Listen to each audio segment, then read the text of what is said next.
I was privileged in 2015 to be a delegate to San Antonio and walked away from there, as many people did, just a little bit frustrated with things. And shortly after that time, I wrote an article and submitted it to the review, and they declined to print it. I also then submitted it to Spectrum magazine, and they didn't print it either. And lo and behold, a little bit less than a year ago, the review contacted me and asked if they could print it once again.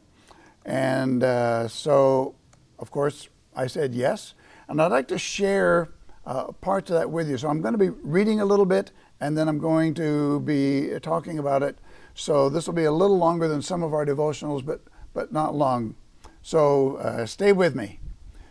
Way back in the dark ages, before I'd even heard of a Seventh-day Adventist, I was majoring in music education at Western Washington State College in Bellingham, Washington.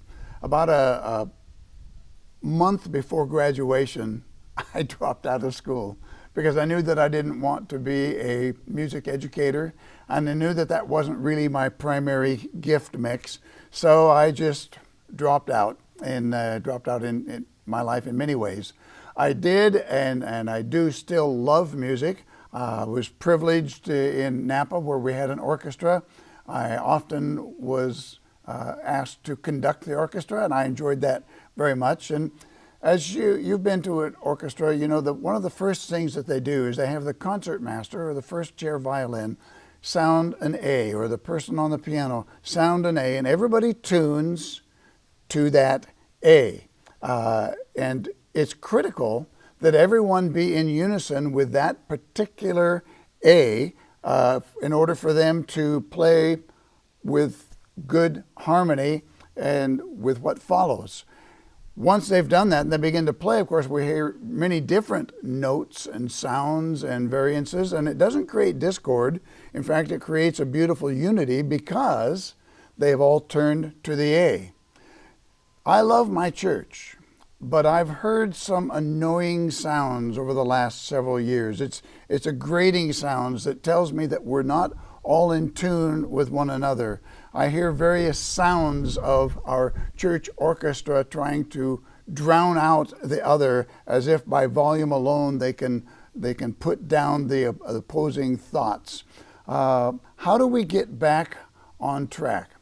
First of all, as an individual, I need to make a personal commitment to the composer that I will play my part, not as a soloist, but as part of the greater body. I'm part of a masterpiece. My part is critically important, but joining together with the other parts, we can make a much more beautiful music. Secondly, we need to all appreciate that there are a wide variety of instruments, talents, and sounds that make up an orchestra. We don't all sound the same. We don't use the same motions or talents, but we have this one thing going for us. We're working together to bring glory to God, but one thing must remain. We must be in tune to the A.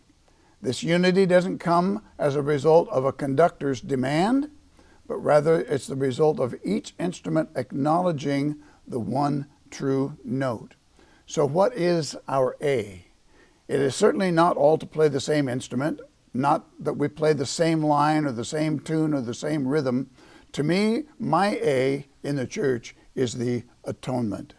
This certainly incorporates our picture of Christ as our high priest, as well as our sacrificial lamb.